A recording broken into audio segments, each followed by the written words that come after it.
Okay, so hi, hello, welcome to San Francisco, people. We have the best interview so far with CeeCee. It's going to be the fourth episode. So, okay, I met you last year as soon as I arrived to the city, and ever since we've been friends. I'm really glad. So let's start with talking about Fuzzy Place, where we met. Yes. And how it affected you. How did you get involved? And what are your observations about how it went since last year? And what's your journey with the place? Yeah, absolutely. Well, first off, the Fuzzy Place is a immersive art installation experience. I had gallery space there for a while, posting my portraits, which are photo references of clients and sex workers. And I do them in a colorful impressionist style. So that was fun having gallery space there. The Fuzzy Place, I got involved first with, they had this event called Bodyworks, and I was doing body painting. So I did 2 full body paintings as well as painted a skateboard. We were going to auction off the skateboards and help promote a small business, Create Skate Shop. They're also very close with the Fuzzy Place as well. I think that's one beautiful thing about the Fuzzy Place is it's an art collective. So it's a lot of artists working towards a singular goal of creating a positive experience in the community. So where it's gone from last year to this year, working on a bunch of builds. We're building out the whole space. If you're familiar with the place, we actually have a working kids train inside the warehouse, which is really fun. It's, brings joy to our inner children, which I think is important for artists and everyone. How do you know Fuzzy? I know Fuzzy. I met him at the Bodyworks event. It was his event. We just kind of bonded. I consider him a very close friend as well as a mentor. He's definitely helped me. I come to Fuzzy with an idea and he asks the tough questions. Usually I'll go to someone and they're all, oh, that's a great idea. And Fuzzy's like, what's the purpose? Why are we doing this? Who does it affect? He's asking the tough questions to kind of get projects going. And I feel like his mentality this way is very motivating for a lot of artists. What were you doing before being involved with that community in your life? Well, I worked in healthcare for about 12 years. My last corporate job, I was a director of an addiction treatment center in Antioch, California. So I started off as a medical assistant, worked at Kaiser for a while. Just working for corporate businesses, I found that I had a very small impact on my community, especially my local community. And so I wanted to do more. And I felt like I can do more as an artist.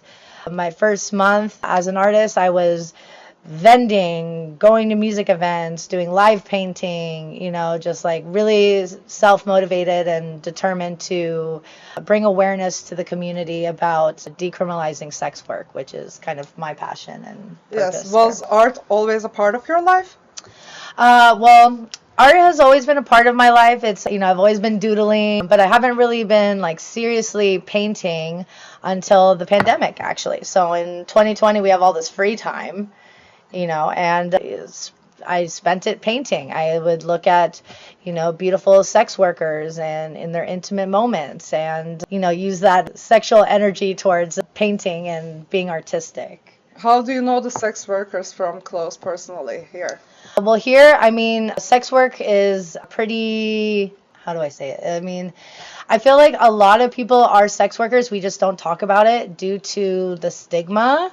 But you would actually you wouldn't realize that your next door neighbor could be a sex worker. And sex work includes, OnlyFans, online camming. It's not just the escorts or the sugar babies and sugar daddy kind of situation.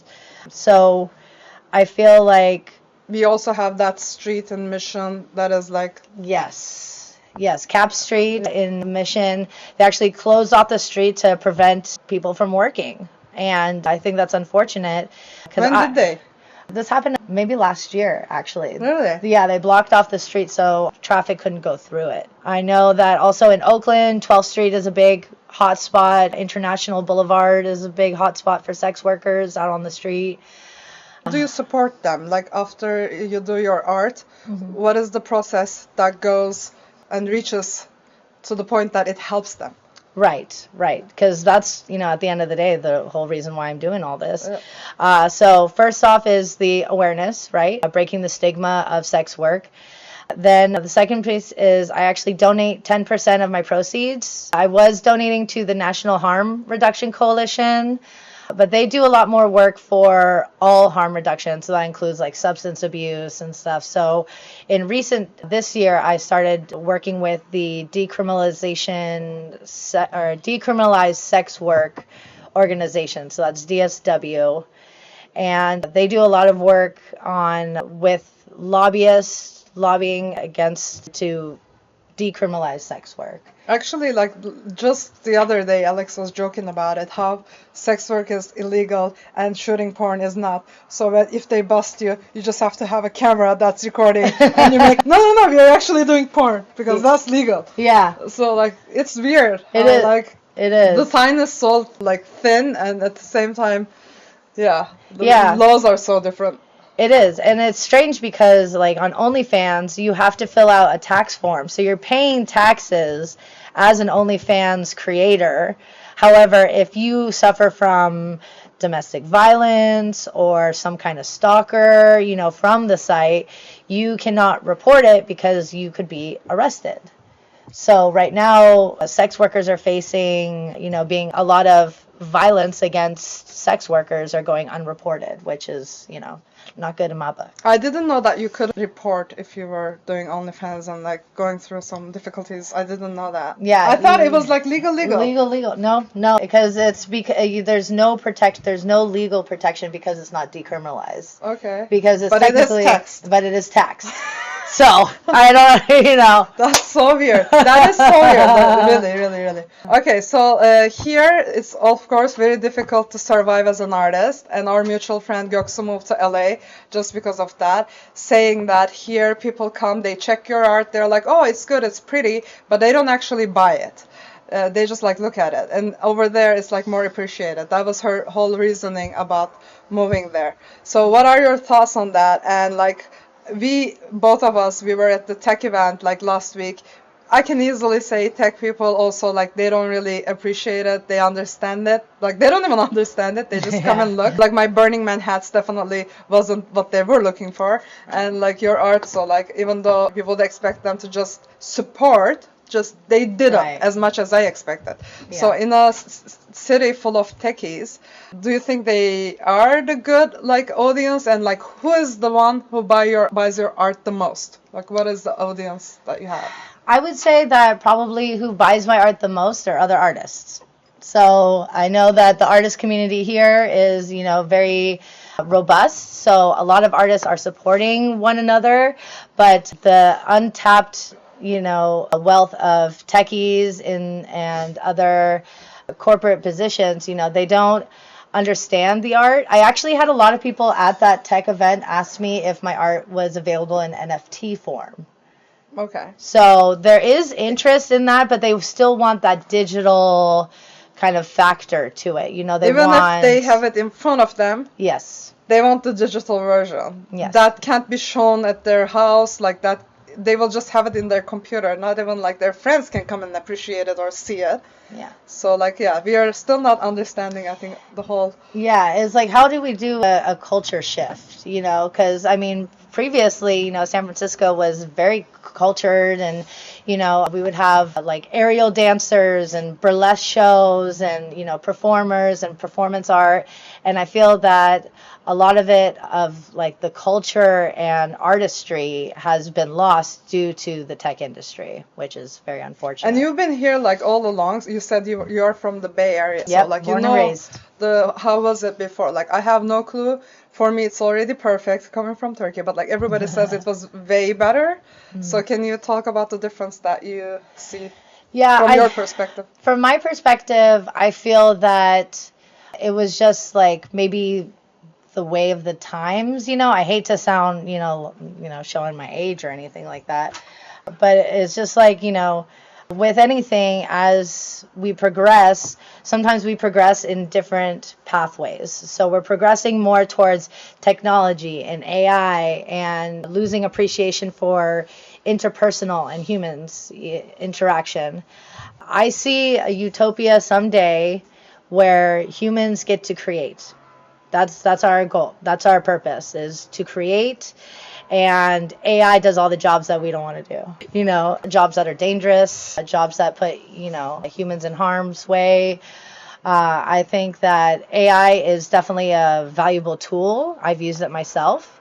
However, I think that humans should stick to doing art and AI should stick to, yeah.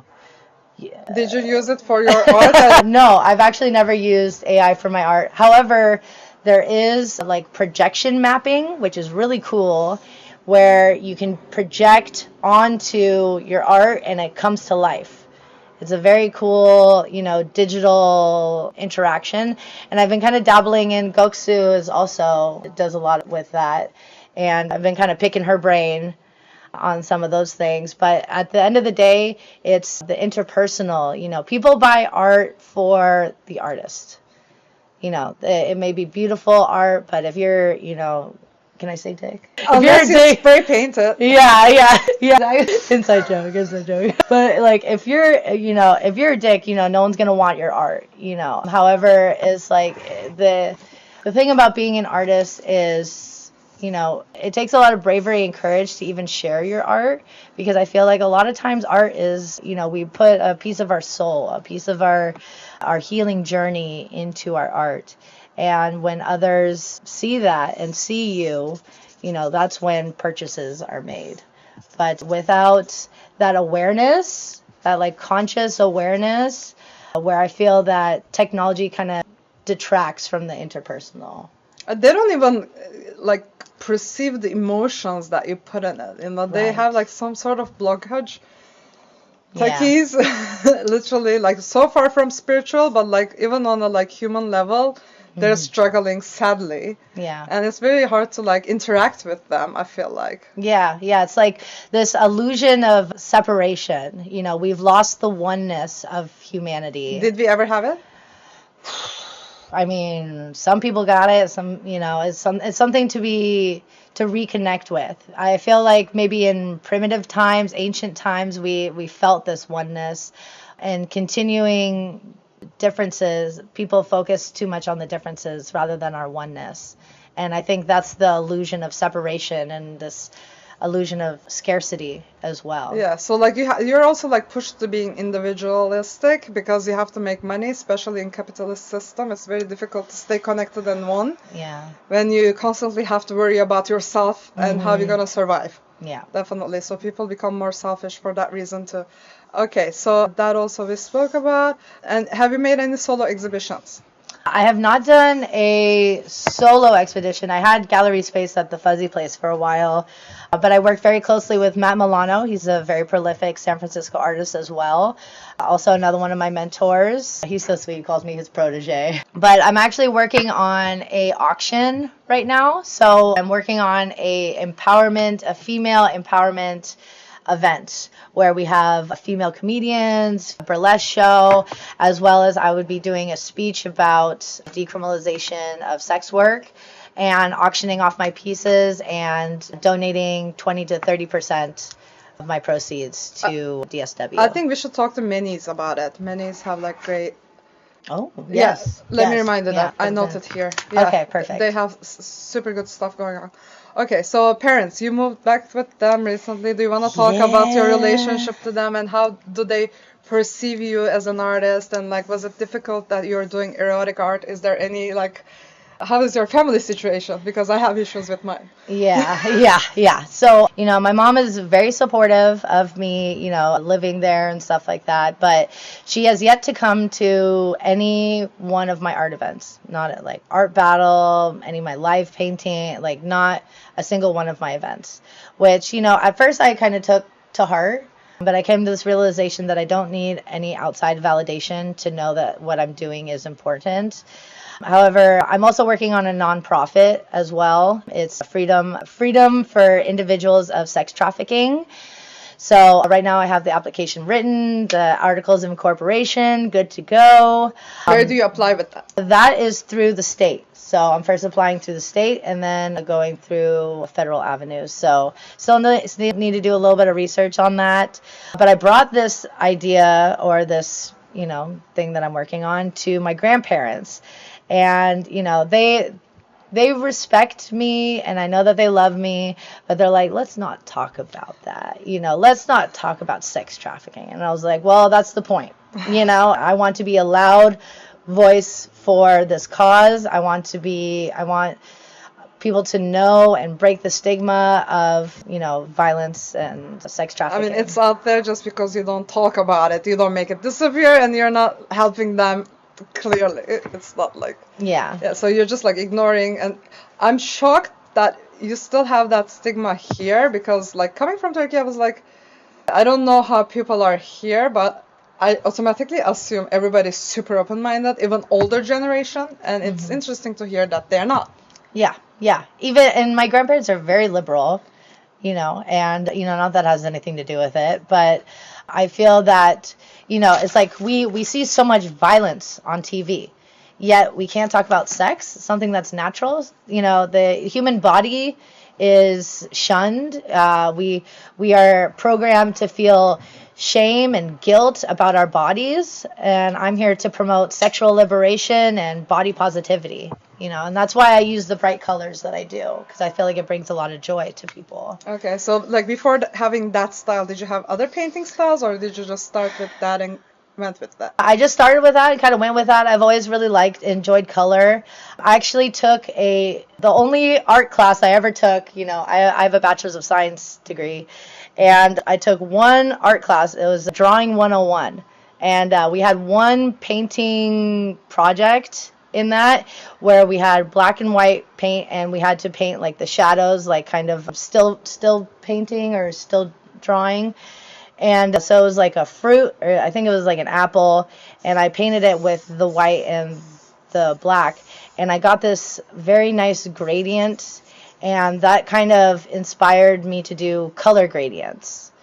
And so, but I feel very limited with white and gray or white and black colors, whereas like all colors of the rainbow, it just makes me happy. I can't even like not smile just saying rainbow, so. It's interesting to hear. I would expect that you took classes for sure. I didn't know that. Yeah, wow. That's like really cool. Yeah. I always say I'm a scientist who paints. Okay. Are you going to go like continue to do anything related to science? I'm actually working on a little side project of renewable energy. So, it's a little... Oh, really? Yes. But I can connect you to the best person who has the company and who helps me a lot and who is one of the first organizers of Burning Man. Yes, please. Yes, okay. Please. Yes. Right away. Yes, because I've been studying a lot on like Tesla's designs and stuff like that. He's already working on that. Yeah. He has a company for that. Awesome. Okay. Yeah. Connect me. Yes. Yeah. Things that podcast bring up. I know. Okay, so of course we are having all anxiety about what's going to come up. And do you have a plan B, C, D? How much time you spend thinking about what would be the alternative ways of surviving? Yes. Well, unfortunately, I did have to get a part-time gig. So I am actually a canvasser for the Nature Conservancy. And that's been going really well. It's something I believe in. I believe in, nature preservation and conservation. They have a lot of cool projects going on. So that's, paying the bills for now. However, I always make sure that, I'm not doing a job specifically for money, because it's not about money for me. It's about the growth. So canvassing, I've been focusing more on my communication skills, on like how to, talk to someone on the street and get them to be a donor with the Nature Conservancy. So I've been focusing on, working on my communication skills and stuff like that. And it has to be something I believe in. I'm not going to, go back to healthcare and do a job that, pays $150K a year. I could do that in a heartbeat, but it wouldn't serve my soul. And I've come to this realization in this place in my life where I don't do anything that doesn't serve me. And I come from this place of knowing that things are going to work out. There's always going to be naysayers and haters, but I come from this place where, success is the best revenge. So, people tell you that you can't do something, well, I'll show you that I can do it, or it's never been done before. Well, once I've done it, then I am the first one to have done it. I totally feel you. Just yesterday night, I was talking to my friend about that club that I want to have.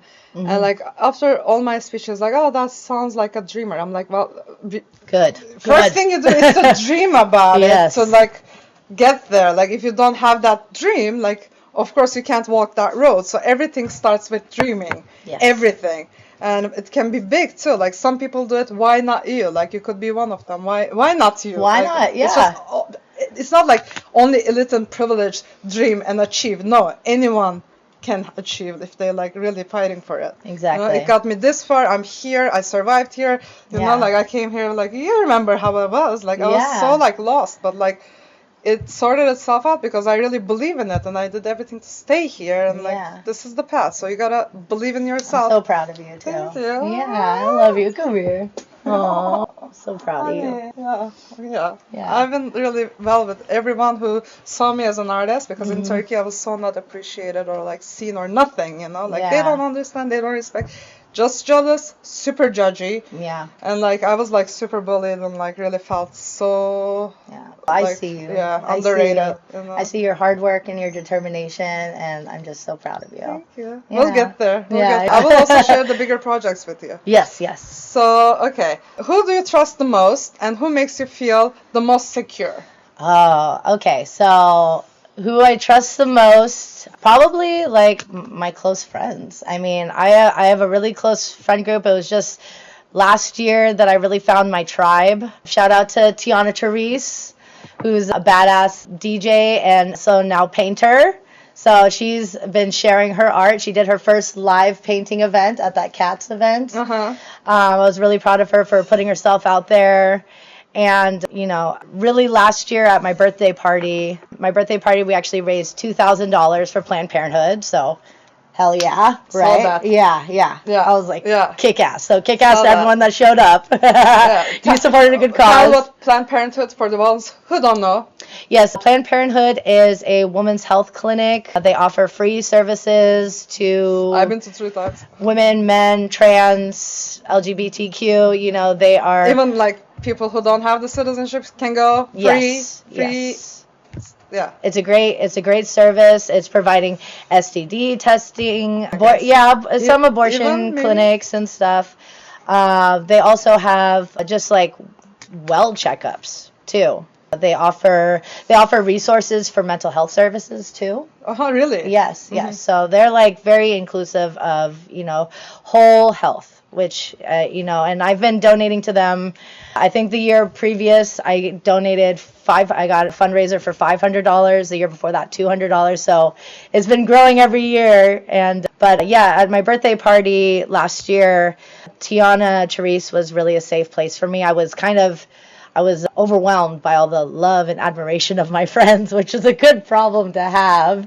I felt I didn't know what to do with myself. Usually at these events, I'm live painting or I have like some kind of purpose. And, Fuzzy, I'm like, Fuzzy, I don't know what to do at my own birthday. And he's like, just have fun. But I was having a hard time. Don't work for once. Yeah, don't work for once. And I was like, I don't know what to do with myself. But Tiana Therese was a very safe place for me, and so I'm really grateful for her, and she's been a very good friend of mine. Do you have any super old friends in the city?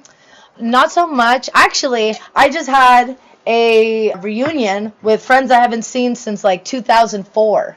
2004 to 2008.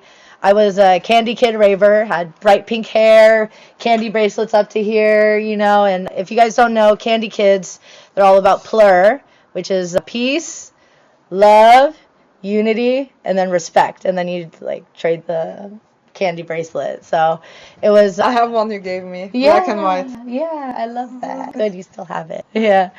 And, it's just a small gift. It's a small exchange, but it just that's what introduced me into rave culture. back in 2004, and I reconnected with a couple of friends of mine. Demetria, actually, at F8. F8 is a nightclub here in San Francisco.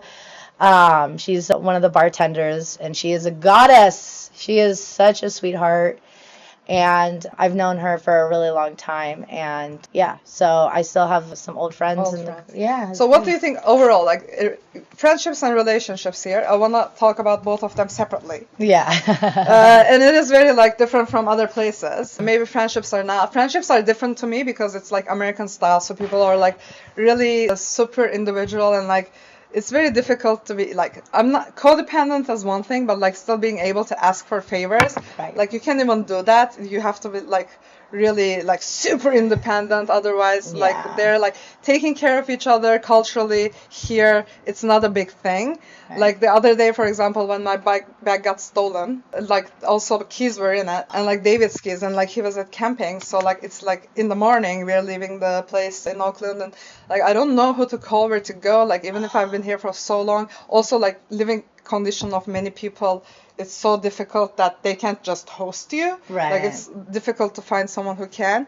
So I call like Alex like in the morning. Yeah. And like he's like, yeah, sure, like no one's leaving you outside. But like Yeah, he's good, the good. one person that I've felt super comfortable calling because of also like culturally very close. And like Right. I know he got my back, and like actually having him help me in like in many other ways, like whoever doesn't treat me well, it made it so much easier to say no to Yes. other people. Yes. Because like I know the proper way, and like I have the proper way, and like, you know, I'm not like just being okay with the American way of like, oh, I call you whenever if it's convenient, and then like Yeah. whenever you have a problem, I'm just not there. Yeah. So that is like strange to me. Yeah. And I'm yeah. still like trying to find the ones who grew up out of that mentality, kind of like developed their caring for other people without thinking it's a burden. Yes. And it's rare.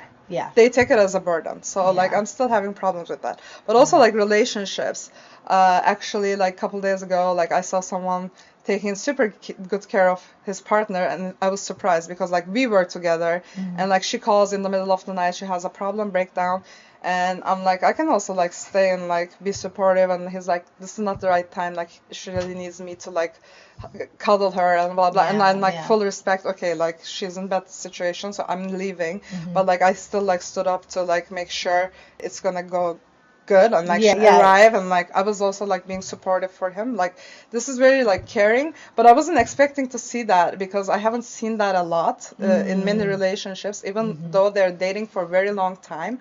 I don't think they build that bond, and like they don't even know what's being close. Yeah. Most probably my observations so far ever since I came is because like people are not properly loved by their parents, that they Right. don't know how to love back, and they don't know what real love is. Yeah. So very 'Cause cultural again. it takes work.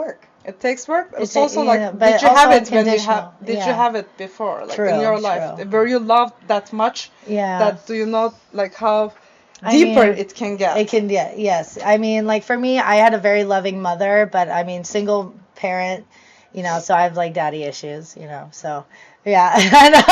Hi, Dad. Hi, Dad. Yeah, exactly. And so, you know, I'll admit that, you know, in my past relationships, I was a very selfish lover, and I have come to this Like realization. expecting to be loved without loving.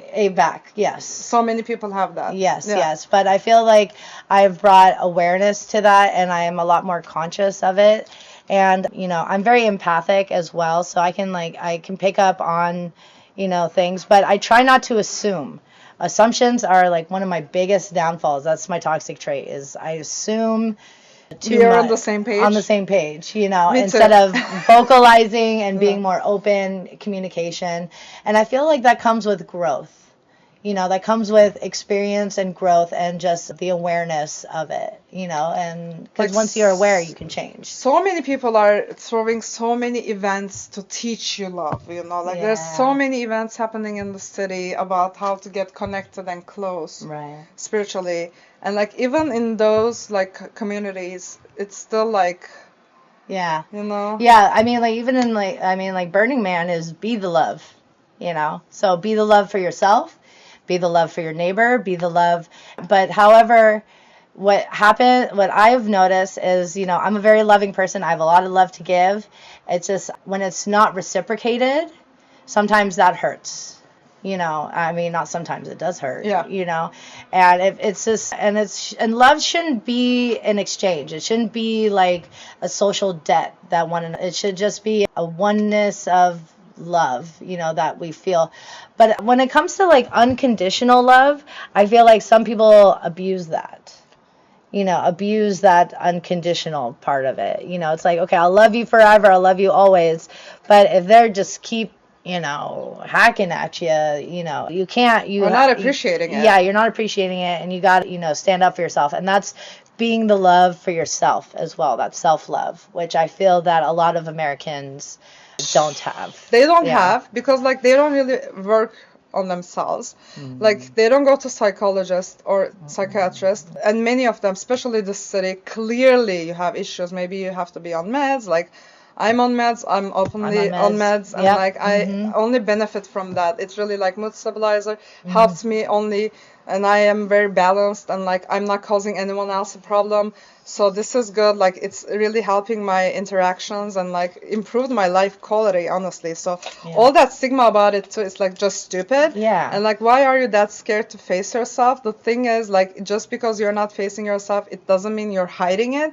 They don't understand that people get to see their issues. They think if you don't talk about it, then it's just invisible. It's not. Like, it's just out there, and like it's not improving because you're not taking action. Yeah, they end up projecting onto other people their issues rather than dealing it with themselves. Yeah, that's why like also like my private club, I want to like include psychological service, easier access, and like maybe even mandatory, like once a month. And anyone who's not ready to take it as it like, okay, mandatory, how come? No one can force me. No, like if you're like open to like see someone, and like then you're more okay, like it's some sort of like elimination for me. It's not me forcing you. It's like how you take that. Yeah, it's not an obligation. It's an opportunity. And if you take it as if like, oh no, hell no, I'm not gonna do that, then maybe you shouldn't be included in the beginning. Yeah. So well, it's all in like how you talk to humans. It's like you tell someone like no shoes allowed.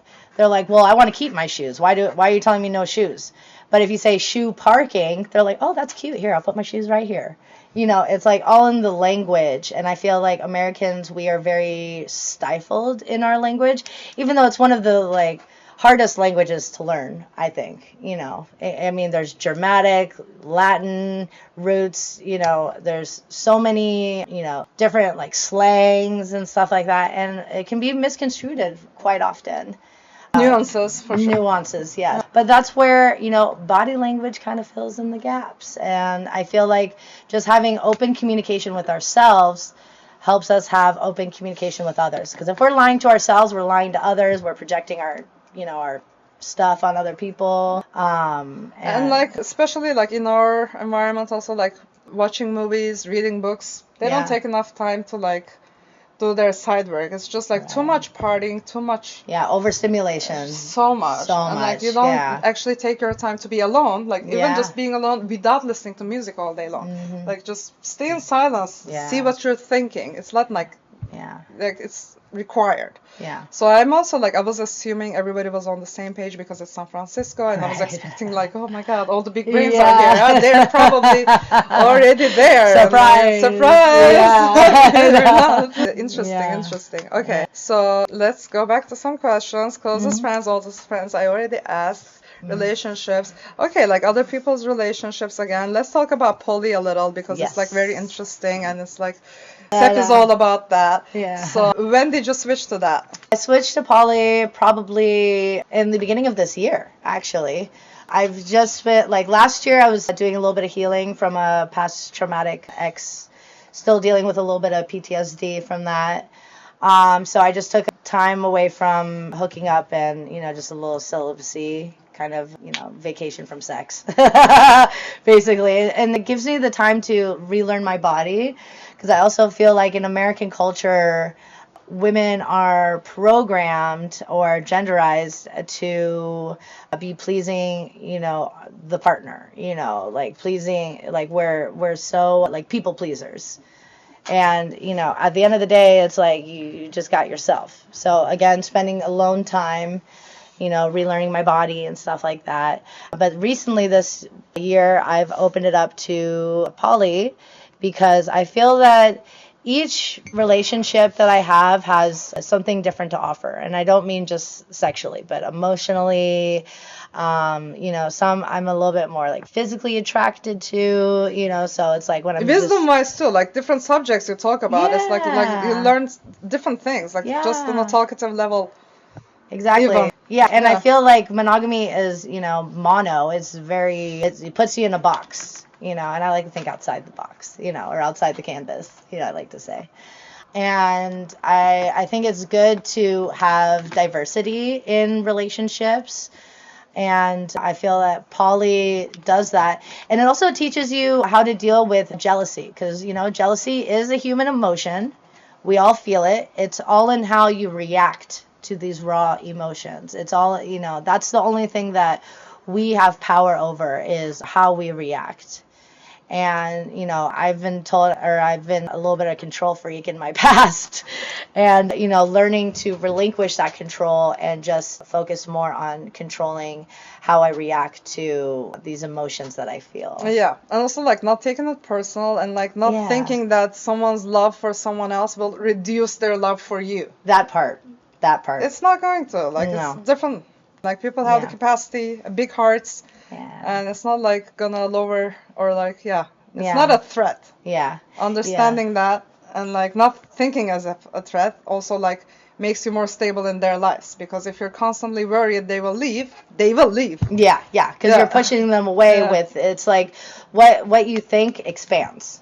So it's like if you're focusing all on the negative energy, then you're just going to keep on producing this negative energy instead of letting it go, accepting that, like, this one therapist that I saw talked about emotions as clouds. It's emotion. It's an emotion in motion. So think of like when you feel something, it's like this cloud going by and we are the watchers. We are just watching the emotion like, okay, I'm feeling this right now. Why am I feeling this right now? Is this due to like my abandonment issues? Is this due to, me feeling threatened? Like evaluate, asking ourselves, what why? Is it triggering in me? What is triggering me in this moment? And by taking this like kind of separating ourselves from the emotion, it really has helped me to grow. And of course. Yeah. Of course. And like so many people are just like trying to practice and they fail. Yeah, that's okay. Yeah, that is okay. That's part of the process. But what is the healthiest versions you've seen around? Should I start saying names? I mean, no, I'm just no, kidding. We have them around.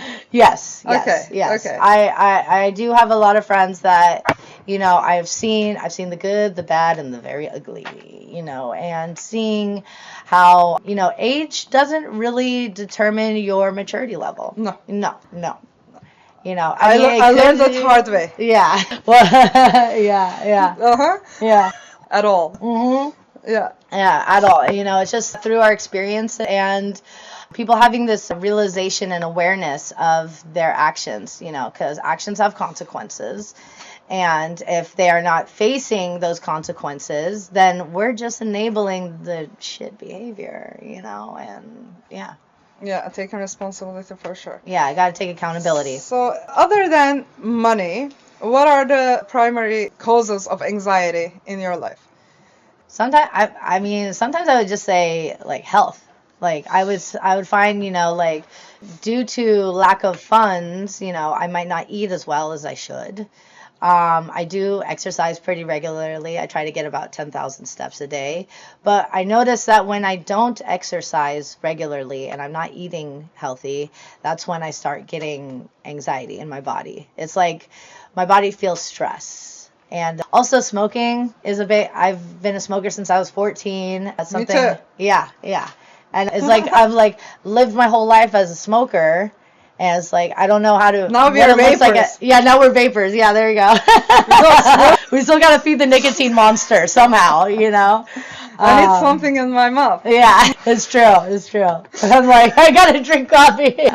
Yeah, and so we all have our vices and stuff, but I feel like when, Do you like also like overthink and get paranoid about some stuff from time to time? a little bit, but that's more of like my mom's anxiety and stuff like that. But I mean, I don't know if you're aware of, like DNA trauma. So like our parents' trauma passes down generations. We have like ancestral trauma that passes down into our DNA.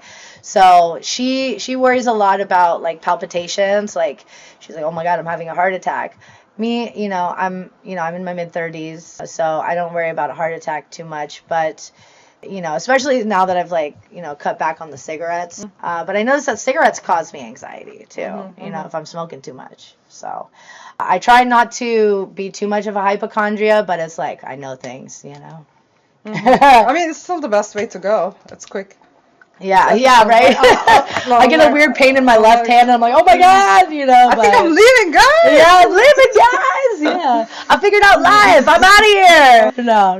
Well, would you, like, also, like, I feel I also have, like, so much ambition and things that I want to do still, but I had a really good life. Also, like, I can't complain. It's not like I haven't lived. I lived so speedy. And like, I've done so much that it wouldn't be like, oh, such a waste of life. No, like, I lived well. Like, I'm good. Like more than so many people.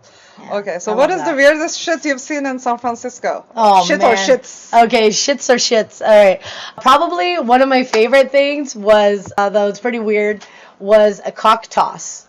So Folsom Street Fair, there was a guy laying on a lawn chair, and he kept it hard for a good, 3 hours, He must have had some kind of help, but, I mean, he was stroking it a little bit, But he kept his cock, erect, and people were throwing rings trying to get it on his cock. And it was just one of the, most fun and weird things I'd ever seen. Did anyone achieve? Yes, and the whole crowd. What's the prize again? I don't know what the prize was. Maybe just, bragging rights or something. I'm sure they had prizes, but at that point I was working my booth, which was the only...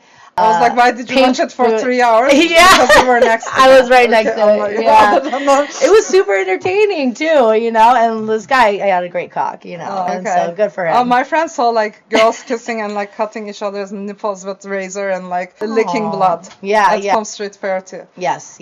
Blood play is definitely a thing. I've always been very fascinated by body modification, or the suspension, where they put it through the skin and stuff like that. I've always been very fascinated by that. And I have a few piercings and stuff, so...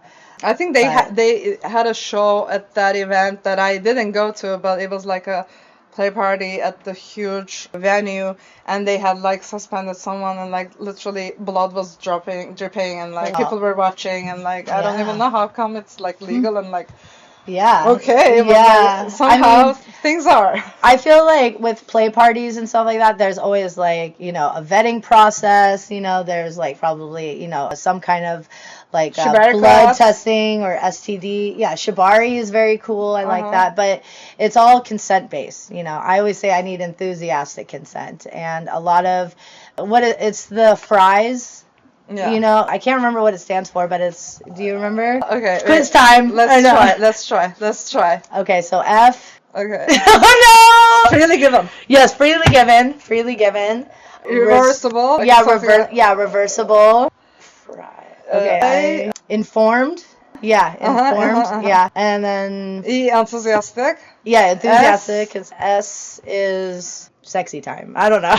Get to it now. S. It's I can see it, because they always have, all the play parties I've been to, they have a consent talk, and then they usually close the doors at a certain point and don't allow anyone else in.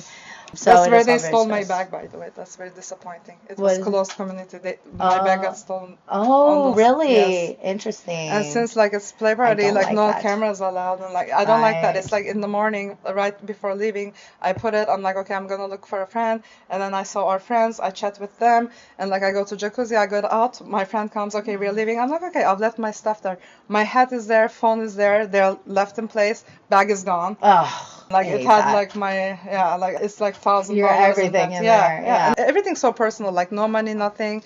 Yeah. But like it's very stupid. Yeah, I it's- felt also like personally attacked, so because like the hat is there, maybe someone knew that it's mine because like I was Right. around all night with that, and it's quite visible hat. Like also like I wasn't sure if it was intentional, Yeah. and yeah. it felt really violated. Like it was Of horrible. course. Yeah. It's the principle of the thing. It's not even the value And of the it's like stuff safe gone. space. Yeah, it's supposed to be a Like, safe space. I was like, until that moment, I was like appreciating so much and thinking, this is the top of the world. This is the best people. I'm so lucky to be here. Yeah. While having that appreciation feeling and like all positive and like Yeah. just so in trust to the ripped from you. community, Yeah.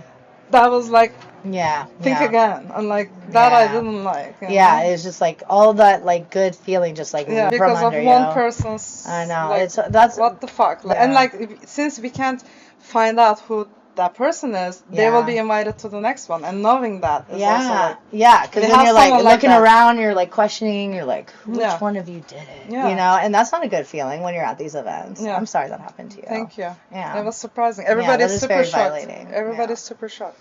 Okay, that happened. Let me see. Okay, past regrets, future plans. Ooh, past regrets. No regrets. No, I'm just kidding. Probably some of the people I dated, but they were life lessons. So I don't really like believe in the idea of a regret just because a regret means that, something, because I am a firm believer that everything happens for a reason. And so in order for me to grow and to be the person that I am today, I had to experience those things, And also life regret lessons. has some sort of like self-blame in it. Yeah, That we like a don't negative need. connotation Yeah. towards, Yeah. my actions. I could have done better. Yeah, kind I of could thing, have done better, and I agree, and so that's why every day I do better, I keep growing and look at, past mistakes as learning opportunities, like I got expelled freshman year of high school for, quote unquote dealing drugs on campus, but I just got caught with some ecstasy on school property, but they have zero tolerance for that. I was 14 at the time and my parents just thought, oh God, what's going to happen to her? But you know what? I went to college. I got my degree. I was, I've been very successful, and I feel that I had to go through those mistakes and it was a little bit of a cry for help. And my mom actually put me in counseling, like therapy after that. And ever since then, I've been on this like path of growth, and same with like my DUI back in 2008. I got a DUI. I only blew a .09, but I was 18 at the time. So zero tolerance for that. So I got it, thrown in jail or the drunk tank for a little bit. And then had all the fines, had the, community service. And then they had a 3-month class that you had to take. And that really helped me evaluate my drinking. And I was on this path of, alcoholism. And so ever since then, I haven't been really a big drinker. Like That's perfect. Yeah. That's a luck. Yeah. And I think that's, I'm lucky because, I do have alcoholism that runs in my family. My mother's father actually passed away because of alcoholism. Uh-huh. No, it's my huge. uncle passed away. It's the worst. Yeah. It's the worst. It's the worst. Also, like your actions, you can't control at all. Yeah. Like it's yeah. Yeah, just completely like blacked out. I would do that on the weekends and stuff like that, and just like black out. And I'm very lucky that things weren't worse, perfect. Yeah. And so I was very blessed in those mistakes. So I think of them more as learning opportunities. So future plans, I know we talked a little, but Yes. like your bigger plans, and also like, do you want to have children? Do you want to get like any? I mean, I'd like to get married someday, and if I find because I do want like to have like a primary foundation partner, that like someone that I can come home to, someone that I can confide in. Emergency call. Yeah, on your emergency phone. contact. Yeah, exactly. Yeah, like yeah, someone that I can, really depend on. But, we could still be poly and have multiple relationships and stuff like that. As far as kids go, I like other people's kids. I like being the cool auntie and stuff like that. I wish I could be a grandmother without having kids myself, because I feel like I'd be a good grandma. But at this point, I'm just going to be a good auntie to my friends' kids. I think as artists, also like our creations are such our babies. Like you can't have time. If you have to take care of a living being for that, like it's creation. Like you Yeah, can't I don't really even have a focus dog, on. Yeah, you know, like, and- that's also yeah. why I don't want. You know, I have so much to do. Like, Yeah, I have way too can't many sacrifice things. Yeah, I can't sacrifice, you know, that our time. goals for Yeah. a kid No, right now. yeah, goals are bigger. Yeah. Artists have also like bigger Yeah. visions and ideologies, and like if we don't do it, no one will. So like we need to be on that path. I think really. That part. Okay, so Yeah. that's pretty much it that I Yeah. wanted to ask you. Oh, thank you so much. This is so fun. Yeah, I appreciate you so much. I love you. Amazing, I love it. Oh, your hair smells so good. Mm. Oh, I love you. Mwah. And yeah, spread love Yeah, spread love. Be the love. and go to therapy. Yes. I love that.